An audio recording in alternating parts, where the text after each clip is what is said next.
Ibu, halo. Halo, langsung ke ibunya dulu dong. Ini ada bekas setrum di sini. Ini pakai electric gun ya. Nah, ini juga bekas setruman ini. Kelihatan jelas. Ini juga masih ada nih. Ini adalah penyiksaan yang dilakukan, penyesalan militer yang dianggap setiap kali mereka tidak mencapai target. Tindak pidana perdagangan orang juga dikendalikan oleh sindikat-sindikat, bos-bos yang tidak tersentuh oleh hukum. Karena mereka selalu dibackingi oleh oknum-oknum yang memiliki atribut kekuasaan di negara ini.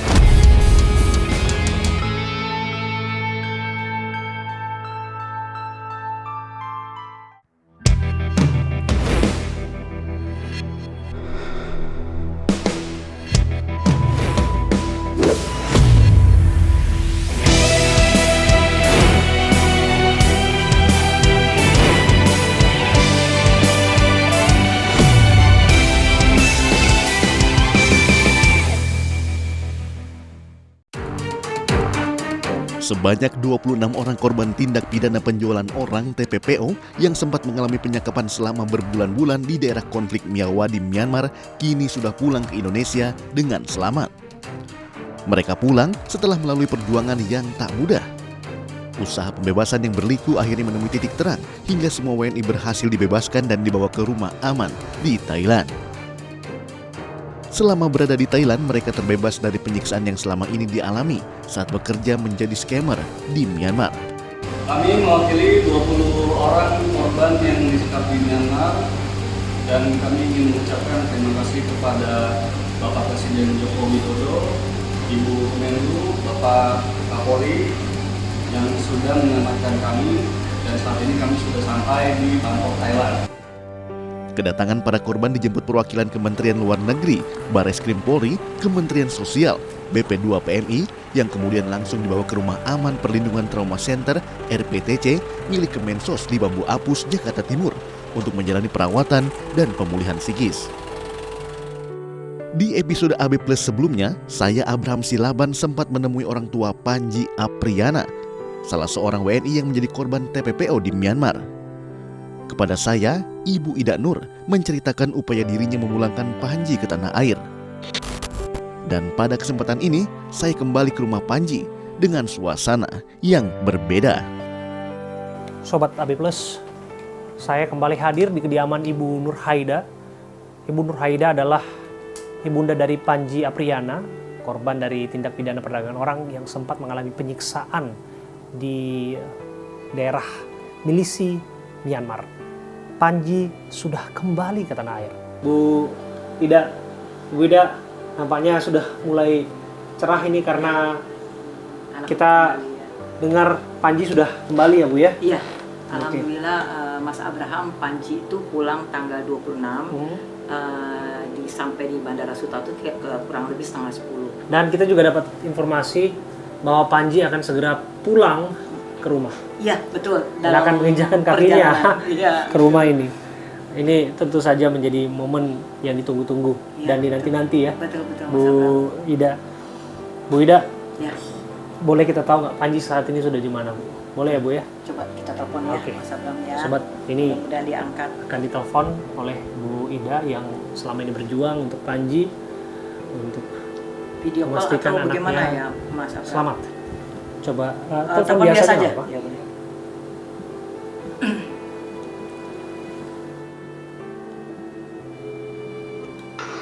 Halo Bang.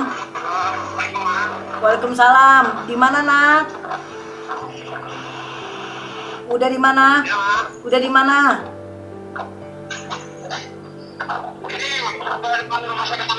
Oh ya udah. Oh ya udah. Hati-hati ya. Yo, assalamualaikum. Ya, sedang dalam perjalanan, sobat. Ini kabar bahagia sebetulnya, karena kita ikut gembira ya Bu ya. Iya, luar biasa. Jadi Bu Ida udah nyiapin apa nih untuk Panji? Kebetulan Mas Abraham dia kan doyan ayam goreng, Iya. terus sayur asem, ya udah disiapin sih. Mudah-mudahan dia datang tuh bener-bener kangen makanan rumah. Kangen makanan rumah. Iya. Udah sempat pesan harus dimasakin ini. Itu Udah sempat mama bikinin ayam goreng deh Haji. Rasa. Nah, Kita kayaknya tuh. dengar. Ada yang datang. Kebetulan tuh Panji. Sobat, kita dengar Iya. namanya ada suara motor yang datang. Ya. Saya Abraham Silaban bisa jadi saksi pertemuan antara Bu Ida dan juga anak yang pertama kali pulang ke rumah ini. Waduh, waalaikumsalam. Bener Mas Abraham. Beneran? ya? Nah. Tiba, halo. Tuh, Halo, Mas Abraham nih. langsung ke ibunya dulu dong. Ya Allah. Sama juga.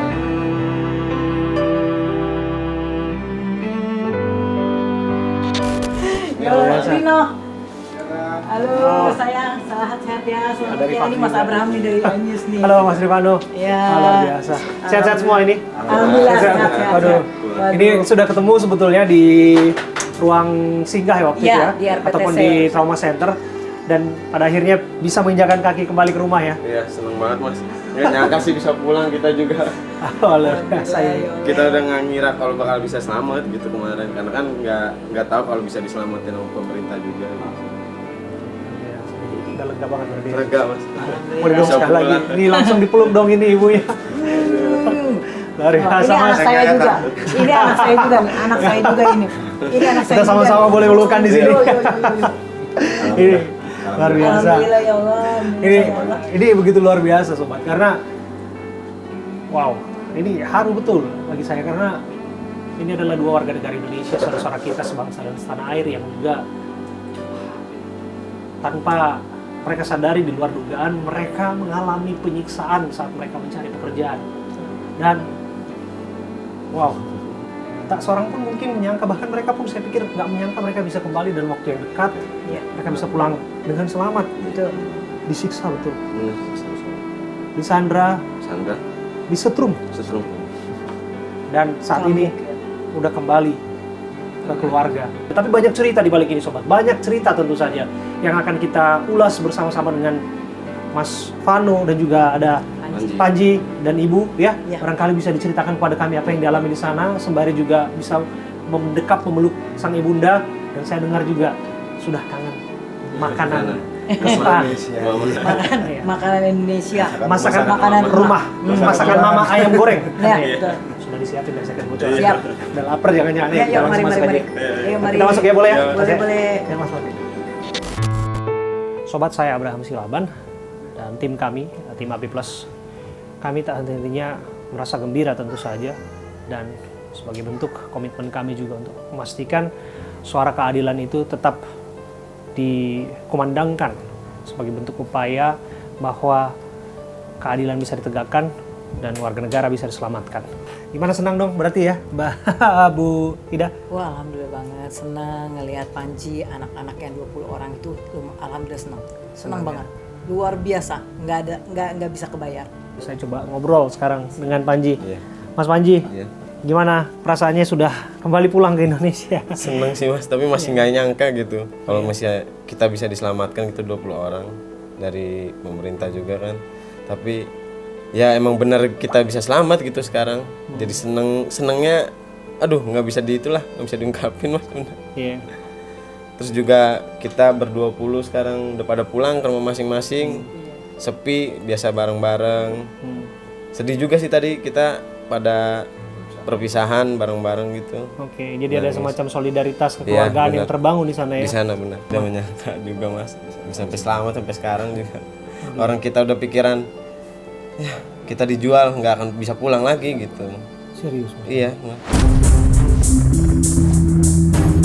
Karena kita udah terakhir tuh diancam 20 orang ini akan dijual. Karena 4 orang pertama udah dijual kayak Yogi, Henry, Chandra, sama Anwar.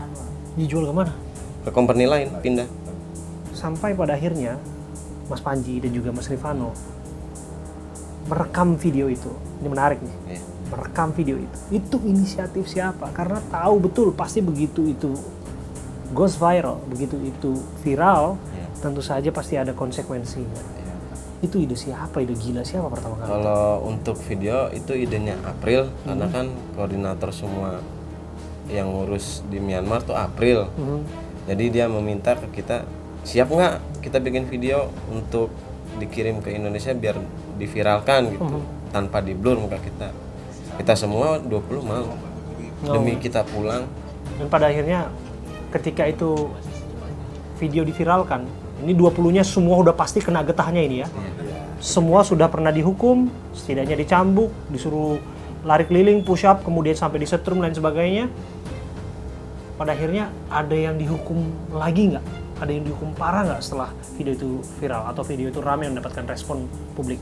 Nah itu 3 temen kita, Hans, Tenovi, sama Larry, Diapain? disiksa, dipukul pakai paralon, kayu, disetrum, sampai robek Larry tangannya di sini. Kalau Hans teman saya di sini luka-luka, sampai sekarang pun masih bengkak. Apa yang waktu itu? Dipukul pakai besi dia. Karena tahu yang membuat video, yang merekam video itu kan Larry sama April.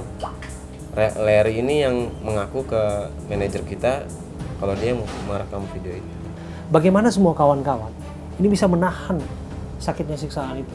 Ya memang kita ingin pulang sih, mau nggak mau kita tahan tekadnya, harus pulang ya pulang kita semua. Oke.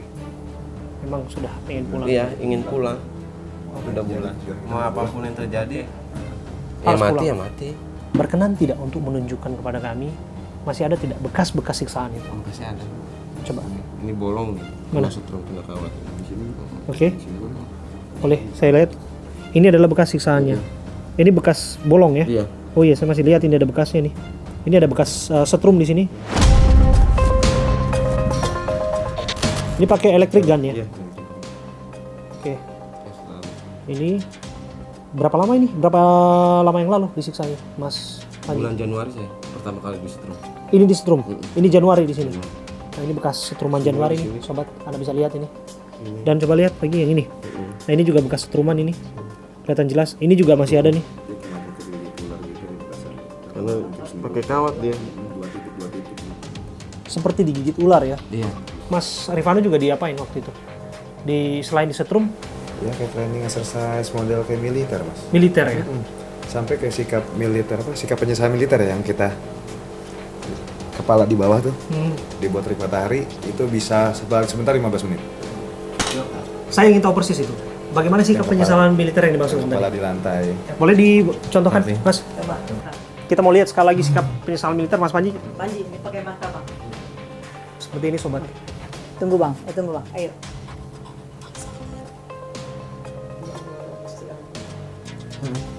Sobat, di depan saya saat ini adalah penyiksaan yang dilakukan, sikap penyesalan militer yang dianggap setiap kali mereka tidak mencapai targetnya. Terima kasih Mas Panji, terima kasih. Ini ada bantal yang sengaja kami siapkan agar kemudian tidak membuat rasa sakit di dahinya. Tapi pada prakteknya tidak ada Bantal. Kalau dia masih ngasih kardus. Masih ngasih kardus. Oke. Sekarang doang. Oke, berapa lama dilakukan itu, Mas? Paling cepat 15 menit, paling lama 1 jam. 15 menit dengan hitungan handphone nih, biasanya kan ada 15 menit. Iya. Anda berapa kali melakukan itu? Aduh nggak gitu. Setiap minggu mas, kita setiap Sabtu dan Minggu semua Pasti. pasti.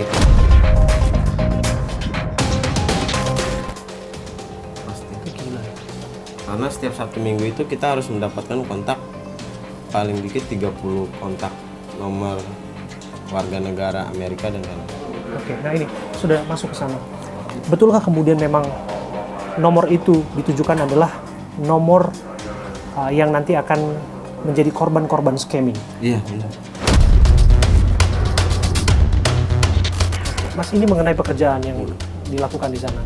Betulkah memang ingin melakukan penipuan online ya? Iya benar. Dipaksa untuk melakukan penipuan di Amerika Serikat dan Kanada? Iya.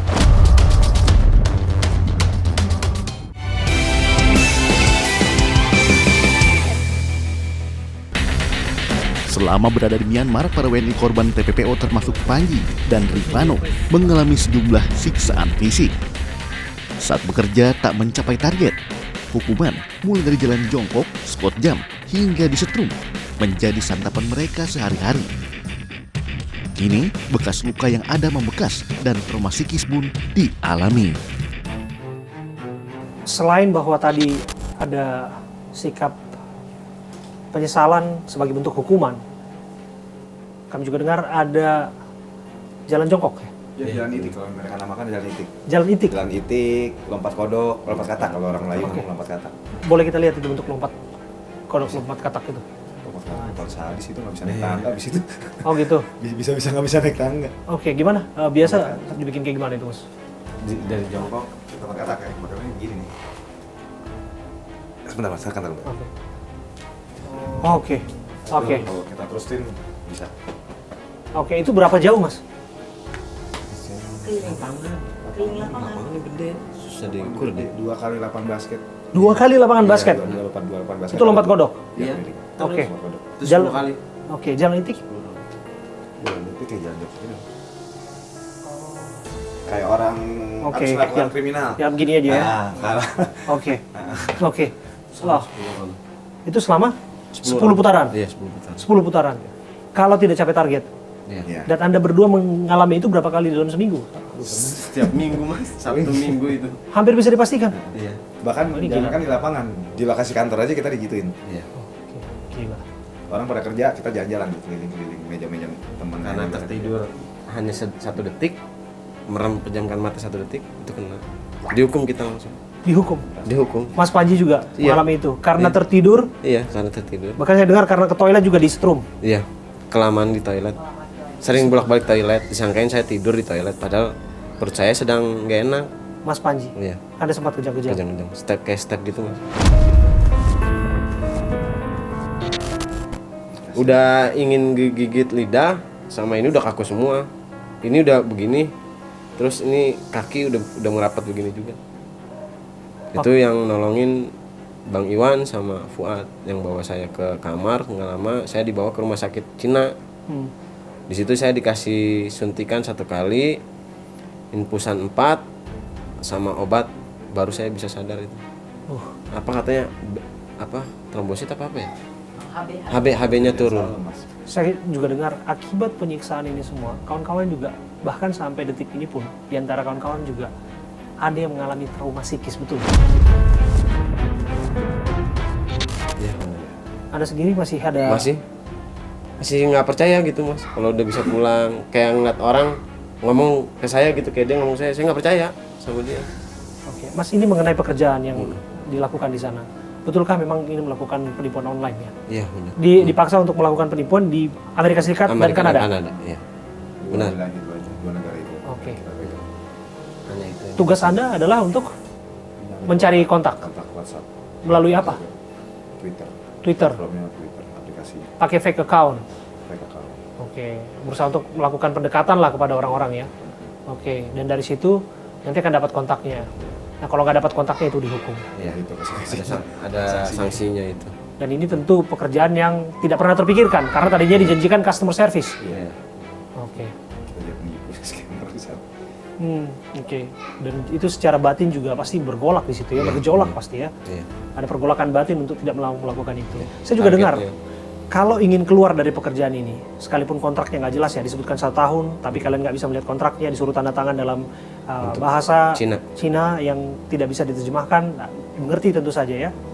Betulkah bahwa ada skema kepala ganti kepala di sana? Bahwa untuk bisa selamat harus menukarkan dirinya dengan 5 atau 20 kepala lainnya. Iya, benar. Kalau saya ditawarkan dari pihak manajer saya di sana yang bernama Max waktu itu kan, kamu bisa nyari 1 orang kamu untuk mendatangkan 3 orang ke sini. Kalau bisa, saya kasih kamu handphone buat ngelobi dia buat datang ke sini. Tapi batin saya sih nggak mau. Cukup saya aja ngerasain lah, nggak mungkin saya ngedatangin orang ke sini kan dengan hal yang udah saya lakuin di sini. Nggak bakal tega saya ngeliat kayak gitu, apalagi kalau dibilang kolega dekat apa kan yang bisa lebih gampang dibohongin kan. Istilah percaya lah kalau misal kolega, keluarga atau teman sendiri dibandingin orang. Saya juga bersyukur betul teman-teman semua bisa selamat di sini. Dan untuk Panji boleh mendekat ke sini ya, boleh mendekat. Panji, ini adalah ibunda. Iya. Yang udah membantu saya, menyelamatkan saya. Terima kasih banyak. Ini luar biasa ini. Kamu harus utang. Utang ini apa? Utang Boleh, ke sini, Bu. Utang perjanjian, Iya, Bu. utang ini, utang segalanya anak kita. Ya. Panji ini ibunda yang saya jadi saksi. Saya juga ikut menyuarakan apa yang kawan-kawan alami di sana. Dan maka kalau saya bilang saya senang dan saya gembira, tentu ini bukan dibuat-buat. Karena saya menyaksikan ibundamu, mama kamu berjuang untuk keselamatanmu. Dan saya pikir juga ibunda dan keluarga dari Rifano juga melakukan hal serupa. Barangkali apa yang ingin kamu sampaikan kepada ibu? Terima kasih banyak pokoknya untuk mau dan bantu saya dan teman-teman saya bisa pulang ke Indonesia karena udah sangat bersyukur banget. Nggak nyangka juga udah pokoknya. Ya sebagai orang tua ya tanggung jawab ya Mas Abraham. Bukan buat Panji juga tapi buat anak-anak yang 20 yang 19 itu udah persis kayak anak saya sendiri. Sampai dengan detik ini kita tuh di RPTC bisa juga kita nangis. Biasa sama-sama walaupun mereka baru ketemu sekali kan kemarin di RPTC tapi udah kedekatannya luar biasa.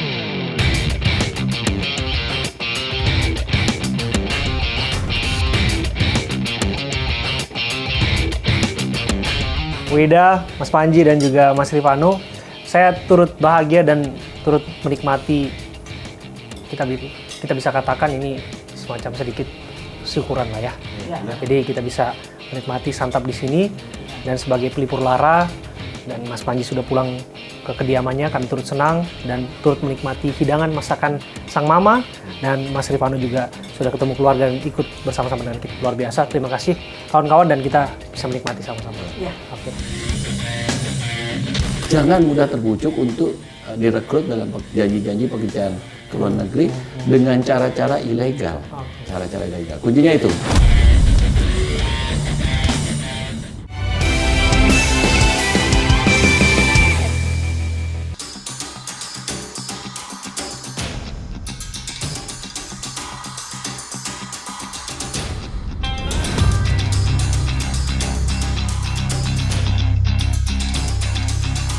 Sobat, ini kesempatan istimewa. Saya Abraham Silaban bersama dengan tim AB Plus dan saya duduk bersama dengan Inspektur Jenderal Polisi Krishna Murti, Kepala Divisi Hubungan Internasional Polri. Pak Krishna, Pak KM, terima kasih sudah menerima kami. Terima kasih sudah berkenan datang dan mewawancarai kami, Mas Abraham. Ya, minggu-minggu ini adalah minggu-minggu yang sibuk bagi Polri. Tentu saja ada kerjasama lintas sektoral di dalamnya untuk memastikan keselamatan warga negara kita yang ada di Myanmar. Ya. Bisa cerita sedikit mengenai ini, Pak Krishna? Ya, yang pertama harus pahami ya kinerja dari Divisi Hubungan Internasional dulu. Ya, kami punya visi adalah to protect Indonesia back home, untuk memproteksi ketahanan, keamanan Indonesia dari luar. Tapi apapun yang kami kerjakan di luar kembali kepada keamanan di Indonesia. Nah, dalam konteks Myanmar, kami sudah memantau sosial media memang muncul. Kemudian kami lakukan penyelidikan, kami melakukan koordinasi kerjasama lewat KBRI Myanmar, lewat Kementerian Luar Negeri, dan kami juga mempunyai jaringan-jaringan lain yang intelijen. Dan dengan jaringan intelijen itu kita mendapatkan informasi faktual dari company yang memperkerjakan mereka di daerah mana dan sebagainya. Nah, proses untuk mengakses mendekat kepada perusahaan itu, kemudian ke TKP, kemudian melakukan negosiasi, itu kami lakukan secara low profile. Nah, media muncul seolah-olah Polri tidak bekerja atau negara tidak bekerja. Tidak, negara hadir. Negara hadir dan pada titik ketika akhirnya kami dapat berkomunikasi dengan mereka, bernegosiasi mereka bersepakat untuk memulangkan para warga negara Indonesia, dan selain warga negara Indonesia ada warga negara lain sebenarnya yang terlibat dalam peristiwa ini. Nah, setelah kami lakukan komunikasi, ternyata wilayah di tempat mereka bekerja adalah wilayah tidak tersentuh oleh negara.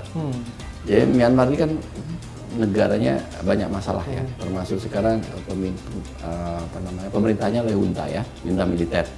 Nah, ketika kita komunikasi mereka mengatakan itu bukan wilayah menjadi kami bisa masuk, dikuasai oleh pemberontak. Ini luar biasanya jaringan internasional seperti ini. Mereka sudah mengeluarkan uang, si perekrut ini, perusahaan ini mengeluarkan uang, bayari tiket, bayari mereka nyebrang, terus mereka ada perjanjian harus melunasi itu dan sebagainya. target itu tidak tercapai karena beberapa masalah. Oke. Nah ini kan masalah antara uang yang saya keluarkan sama kewajiban kamu kok nggak bisa. Nah terjadilah cara-cara seperti itu. Jadi ini kuncinya sebenarnya adalah satu, sosialisasi. Terima kasih dengan acara ini. Jangan mudah terbujuk untuk direkrut dalam janji-janji pekerjaan ke luar negeri dengan cara-cara ilegal. Cara-cara ilegal. Kuncinya itu. Jangan mudah berkeruh. Nah yang kedua, janji-janji yang seperti ini kalau dibawa ke luar negeri, apalagi lewat jalur-jalur tikus, sudah pasti membawa bencana di kemudian hari. Kepada seluruh perekrut ya, atau perusahaan yang masih bermain-main seperti ini, ya, ini sudah menjadi atensi sekali. Upaya paksa penangkapan ya, membawa ke sistem peradilan pidana itu tidak bisa kalian hindarkan seperti itu. Oke. Apakah betul bahwa ini adalah bagian dari sindikat? Di mana diantaranya perdagangan manusia hanyalah salah satunya? Sindikatnya macam-macam, Mbak, kasusnya ya. Ada kasus yang sindikatnya dari Cina, merekrut orang-orang untuk bekerja kepada mereka dengan modusnya scamming, korbannya Cina. Tapi pelakunya dari berbagai negara. Ada lagi modus yang sama, mereka berpindah ke Kamboja, berpindah ke Myanmar, di negara-negara yang secara hukum lemah. Jadi kalau negara itu secara hukum kuat, mereka tidak berani melakukan. Di Filipina, ya. Tapi di Indonesia alhamdulillah sudah jauh berkurang dari peristiwa 7 tahun, 6 tahun yang lalu. Kami banyak melakukan pengungkapan, Polri banyak melakukan pengungkapan. Ada pemodal, ada tahu cara melakukan kejahatan, scammingnya, kemudian ada perekrut, perekrut utama, ada perekrut yang merekrut, yang direkrut. Jadi saya perekrut utama, saya merekrut Mas Abraham nih, kemudian Anda mengajak 5 orang dan Anda terlibat. Itu yang kemudian muncul di Indonesia. Di antara korban adalah pelaku. Itu yang disebut kepala ganti kepala itu. Iya. Untuk mereka bisa selamat dan keluar dari jerat itu harus mengganti dirinya dengan 5 orang. Iya, seperti itu. Itu nyata adanya, Pak? Nyata. Mereka ada di wilayah konflik bersenjata di Myanmar. Betul. Bahkan saya sudah dapat testimoni dari keluarga korban yang mengatakan, Pak Krisna, bahwa mereka diintimidasi. Pak Jokowi sekalipun nggak akan bisa menyelamatkan anak-anak itu. TNI, Polri sekalipun nggak akan bisa menyelamatkan anak-anak kami itu. bisa. Luar biasa ini. Bisa cerita kepada kami, ini tantangan nggak mudah tentu saja, bisa Tidak sampai mudah. bernegosiasi dan melakukan penyelamatan tanpa harus juga mencederai kehormatan bangsa lain dengan kedaulatan dan lain sebagainya. Iya, bahkan dengan otoritas setempat pun kami tidak komunikasi sampai mereka dilepaskan, baru kita komunikasi. Kita pada akhirnya jaringan intelijen dibutuhkan di sini. Alhamdulillah dengan kuasa Tuhan Yang Maha Esa, kami negara bisa hadir dan melindungi warga negara yang di Myanmar. Dan jangan salah, masih ada sebenarnya, masih ada beberapa lagi. Pertanyaannya ini kan tidak mudah. Ini bukan sekarang Anda bicara, Pak tolong bantu terus besok kita ungkap. Ini kan proses. Karena kami berpikir bahwa masalah transnational crime itu pasti terjadi. It's a matter of time. We don't know when, ya kan? Dan ketika terjadi kita sudah siap dengan jaringan kita. Nah itu. Kalau kita lemah dalam jaringan, maka lemah dalam menghadirkan negara. Dan itu juga tidak bisa Polri sendiri. Nah, kita punya jaringan. Kementerian Luar Negeri juga kuat dengan jaringannya. Mereka juga support. Ya kan? Kita punya yurisdiksi masing-masing. Setiap negara punya aturan hukum. Kita tidak bisa menunjukkan tim melakukan proses penggerebekan dan sebagainya. Tidak bisa. Emangnya ini film. Ini kan bukan film kan. Jadi kita komunikasi. Setelah kita komunikasi dia bilang, waduh, kami nggak bisa Pak wilayah itu. Itu kita nggak bisa masuk. Bayangkan, polisinya saja bilang dia nggak bisa masuk. Itu wilayah tidak kami kuasai. Bayangkan itu. Ini sulitnya. Kasus Myanmar ini menarik. Beda sama kasus Manila. Kita komunikasi, ada orang saya di situ, ada sekian ratus gini. Lu bisa nggak ungkap? Begitu diungkap, 5 apartemen. Karena sudah disinggung film, artinya penyelamatan di Myanmar kami juga dengar. Betulkah memang harus melakukan aksi James Bond di sana? Jangan. Itu hiperbol kalau langsung maksudnya kan aksi James Bond, tapi operasi intelijen dilakukan. Operasi intelijen. Operasi intelijen. Karena operasi intelijen kami tidak bisa buka caranya.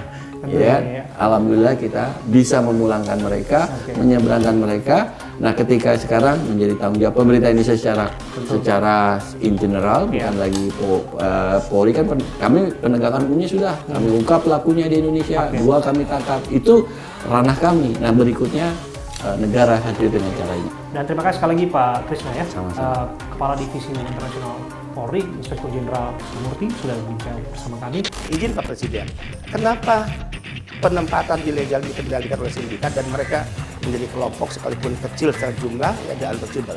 Karena mereka selalu dibackingi oleh oknum-oknum yang memiliki atribut kekuasaan di negara ini.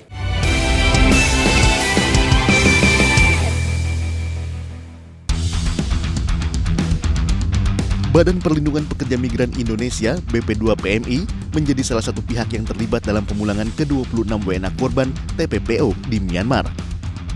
Dan hari ini, saya Abraham Silaban menyambangi kantor BP2PMI untuk bertanya terkait sekelumit permasalahan pekerja migran di tanah air. Nih, sobat, kita sudah masuk. Ini adalah comment center di BP2MI, Badan Perlindungan Pekerja Migran Indonesia. Bersama saya saat ini, Halo, Pak Beda, sehat ya. Kepala BP2MI, Badan Perlindungan Pekerja Migran Indonesia. Badan Perlindungan Pekerja Migran Indonesia, Pak Beni Ramdhani. Terima kasih sudah menerima kami, Pak Beni. Terima kasih banyak. Ini adalah comment centernya, Pak Ya, Beni. ruang kendali utamanya. Ruang kendali utama. Ya, untuk memastikan bahwa negara memiliki data yang pasti berapa jumlah orang Indonesia yang bekerja ke luar negeri dan semua terdetek. Siapa mereka, berasal dari daerah mana, sekarang sedang ada di negara apa, apa pekerjaan mereka di sana, gajinya berapa besar, diberangkatkan kapan, oleh siapa, kemudian mereka bekerja di perusahaan apa, misalnya. Dan mereka titik tinggal, titik koordinatnya di mana kita ketahui. Kita lihat yang resmi ini sebetulnya hanya 4.694 ya, 1.676. Oke, inilah total pekerja migran Indonesia yang berangkat secara resmi, berproses secara resmi. 4.494.676. Benar, dibagi ke 3 kawasan, Eropa Timur Tengah ada 906.000 sekian.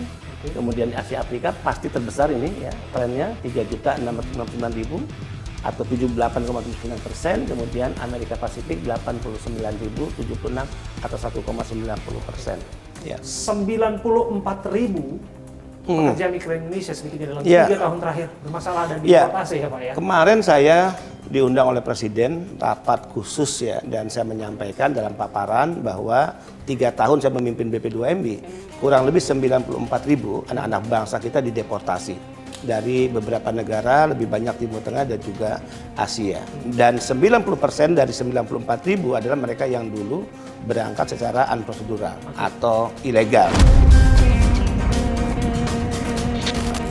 Dan yang lebih yang memiriskan adalah kurang lebih 3.600 mereka yang dikembalikan sakit, cacat secara fisik, kemudian juga depresi ringan, depresi berat, bahkan sampai hilang ingatan. Berkaca dari kasus Myanmar ini, Pak Beni, saya pikir juga ada pendekatan dan ada semacam tentu saja tindakan yang dilakukan oleh BP2MI, sekalipun kasus Myanmar ada 26 di sana yang mereka harus bekerja di tempat milisi dan mereka kabarnya disiksa banget. Mereka disuruh lari 100 kali keliling, disuruh kemudian cambuk, bahkan ada yang disetrum dan sebagainya jika tidak memenuhi target.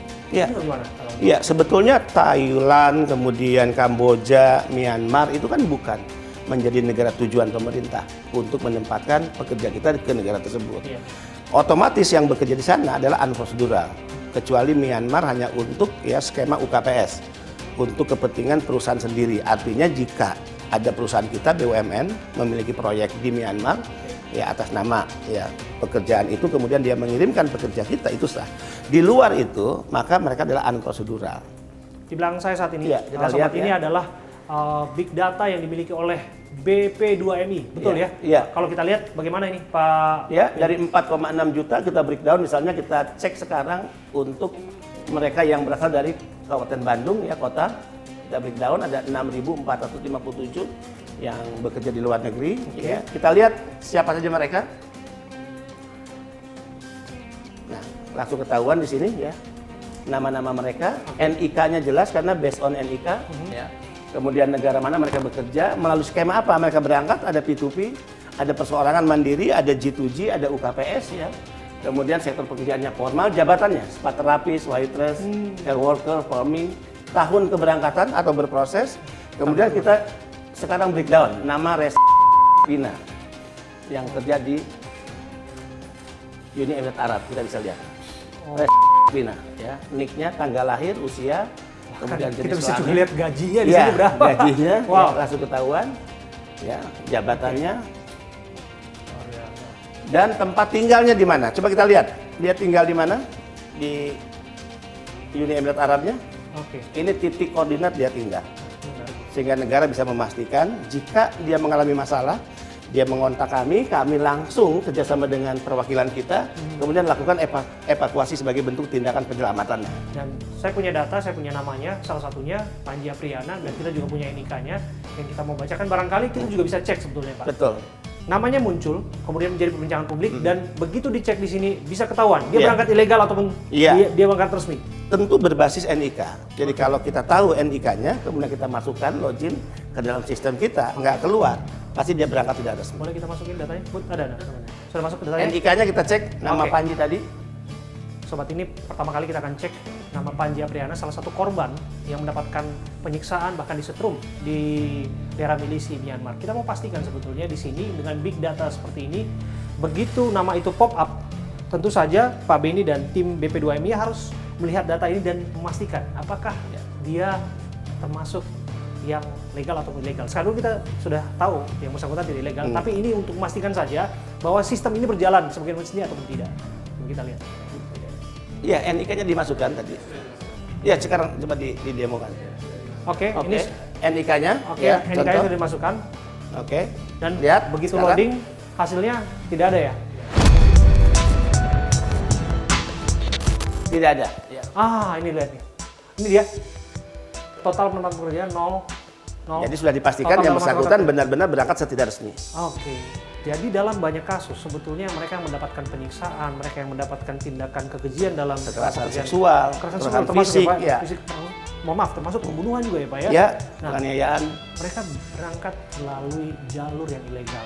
Lagi-lagi ini menjadi concern bersama, karena bagaimanapun ya negara bertanggung jawab untuk melindungi warganya, tapi warganya juga harus proaktif untuk memastikan informasi mereka terima itu baik atau tidak, jalur yang mereka masuki adalah jalur yang legal ataupun tidak. Ya, Begitu ya Pak ya? betul. Di sini memang betul bahwa Panji Apriana, salah satu korban yang disetrum di Myanmar adalah masuk melalui jalur ilegal, termasuk 25 orang lainnya. Saya dengar juga Ecuador. Pak Beni ini dari Anda juga, dan saya harus dalami bahwa ini semua tindak pidana perdagangan orang juga dikendalikan oleh sindikat-sindikat, bos-bos yang tidak tersentuh oleh hukum.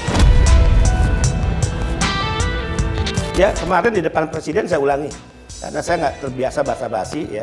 Ini era keterbukaan dan segala bentuk kejahatan ini harus dipublish, akan mengedukasi banyak pihak. Saya sampaikan kepada Pak Presiden, izin Pak Presiden, kenapa penempatan ilegal dikendalikan oleh sindikat dan mereka menjadi kelompok sekalipun kecil secara jumlah ya ada untouchable. Karena mereka selalu dibackingi oleh oknum-oknum yang memiliki atributif kekuasaan di negara ini. Saya sampaikan di depan Presiden. Dan dalam berbagai kasus, saya sering menyebut siapa aja mereka. Ada oknum TNI, oknum Polri, oknum Kementerian Lembaga, dan oknum BP2MI, badan yang saya pimpin. Saya ingin fair, tidak boleh saya hanya menyebut ada orang brengsek, ada orang yang busuk di luar, kemudian saya melindungi orang yang brengsek dan busuk di dalam. Oke, dan Anda punya data itu akurat, Anda sebutkan ada 5, Pak Beni, setidaknya orang-orang sindikat yang terlibat di sana yang tidak tersentuh oleh hukum. Betul? Ya, dalam pertemuan yang dipimpin Menko Polhukam, Kementerian Lembaga terlibat, Panglima TNI, Kapolri, saya katakan, BP2MI bukan lembaga penegak hukum, tapi kami tahu persis modus operandi yang sering dilakukan mereka seperti apa. Dari mana anak-anak bangsa direkrut, kemudian ditempatkan di wilayah transit di mana, dan dia keluar kapan melalui pintu udara, atau laut, atau PLBN. Kita tahu. Kemudian calo-calo di lapangan yang tertangkap itu sangat mudah untuk dideteksi. Mereka menerima uang, kemudian bandarnya siapa, mastermind-nya siapa. Itu bisa dilakukan. Akan ditindak apa? Saya ingin tentu ya kita tidak hanya memenjarakan para ikan teri, ya, karena ini kejahatan kemanusiaan yang tidak bisa kita tolerir. Tentu, Bagaimana bisa saya katakan Pak Presiden, negara yang besar ini, negara yang memiliki hukum sebagai panglima, negara yang memiliki aparatus, yang memiliki tanda-tanda kehormatan pada bajunya, yang digaji oleh rakyat, disumpah atas nama Tuhan dan agama, konstitusi negara, tapi kejahatan ini justru di-backingi oleh mereka dan mereka menjadi bagian dari kejahatan itu sendiri. Kemarin saya ulang, negara ini tidak diproklamirkan untuk para pejabat negaranya minum kopi dan makan siang satu meja dengan para penjahat. Saya ingin langsung masuk dan melihat pengaduan, Pak. Karena kan kita sudah lihat di sini bagaimana pola pengaduan itu berjalan. Tapi saya dengar juga ada call center yang mana siapapun bisa melapor di sana. Ya. Betul ya, Pak ya?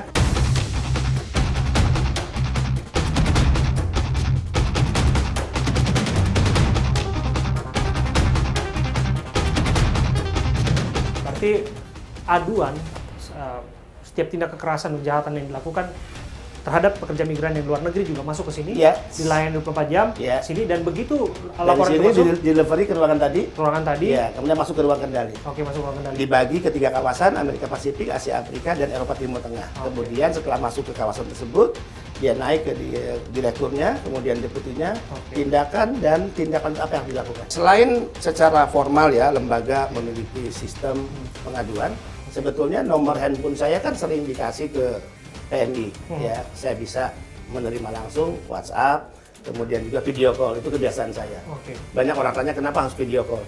Pertama, kalau mereka dalam keadaan ancaman fisik, keselamatan, kegentingan, di mana mereka ada di luar negeri, pertama yang kita ingin yakinkan adalah bagaimana mereka harus nyaman.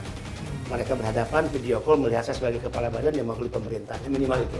Kemudian kita yakinkan bahwa tindakan-tindakan ini akan kita lakukan, termasuk koordinasi secepatnya dengan perwakilan kita. Oh, luar biasa. Oh, Pak, boleh kita tutup di luar, Pak?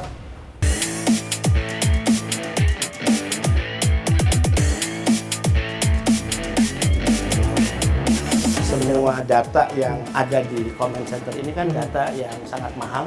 Kita khawatir jatuh kepada pihak yang tidak bertanggung jawab dan disalahgunakan. Itu data-data pribadi ya, Pak ya? Benar. Dan bisa jadi ya data pribadi itu disalahgunakan untuk penipuan. Ya, termasuk kasus lah, kalau ada pengadu PMI kita dengan perusahaan apa, jatuh ke pihak lain, ada pihak yang memanfaatkan, melakukan penipuan kepada perusahaan, mengatasnamakan PMI tersebut kan bahaya.